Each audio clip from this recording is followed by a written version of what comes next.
Hello folks, welcome to Old Boy and Georgia Guitars and More. Today we're going to be taking a look at a kind of a different, interesting guitar. We kind of got an interesting story. This is a Fame guitar. These were produced in the early 70s. It stood for famous artists, musicians, education, or something. That Chet Atkins was the chairman of this program. They give out you got a guitar, you got album, like a 30-minute album, a book. It was all, to try to educate young people. That they had a program in the schools and all that to try to, teach the kids, how to play a guitar. This was part of that program.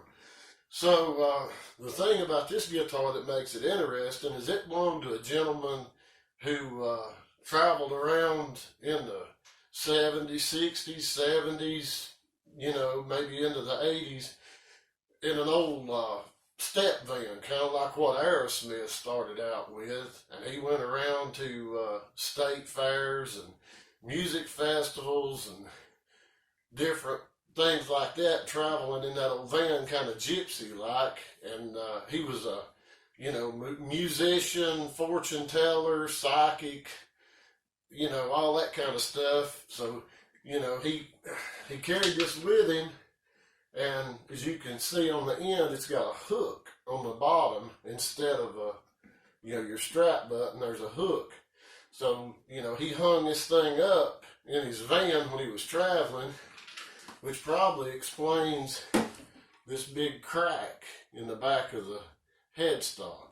Chances are, it fell off the hook, landed on the ground, on the floor of the old van or whatever, and but the stuff that's been done to this is kind of interesting, because you can tell it's something somebody done on the road, with just whatever they had.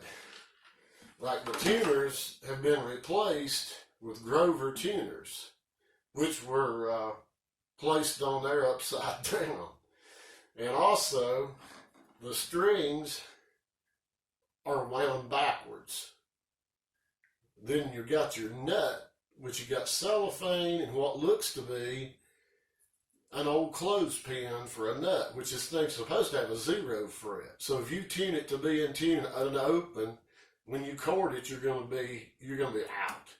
So I guess whatever you have to do on the road, I'm sure if you're a traveling fortune teller, psychic, musician, whatever, you don't have a lot of extra money to spend.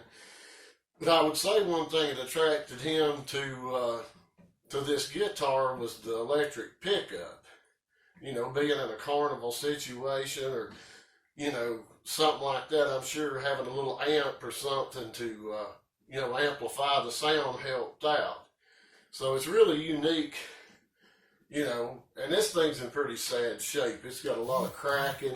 The top's cracked really bad. The back here's cracked. The bridge is starting to raise up on it. Action's really high. It's just really not, not that.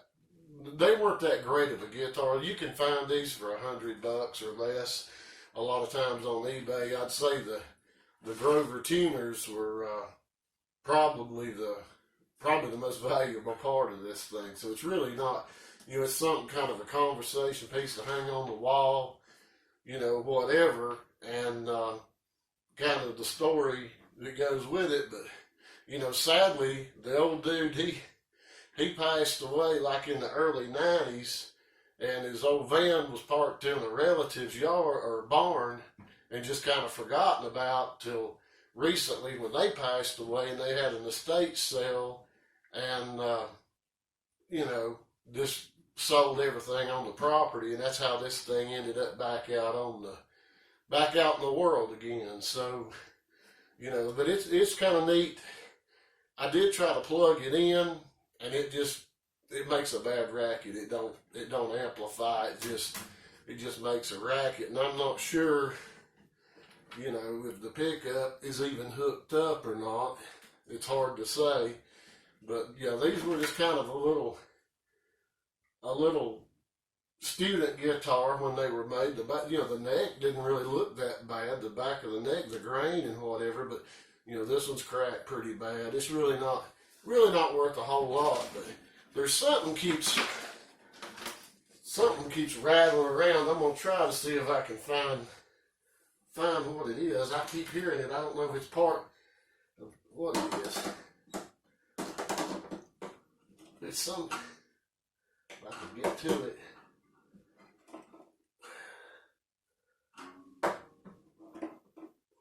Well, kind of get where you can see. Trying to dig. It looks like a piece of. Looks like an old repair invoice or something that's come loose in here.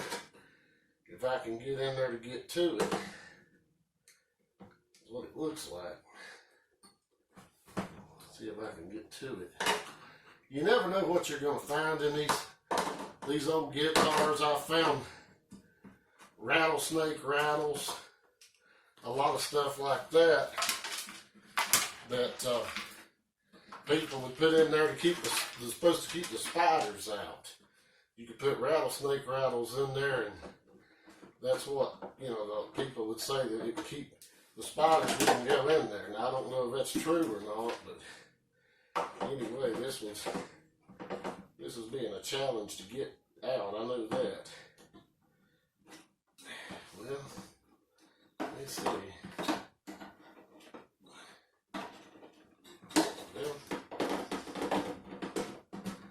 I hope it's something really good, as much trouble as it is to get out. There we go. Alright, let's see what we got here. It looks like it's been in here a while.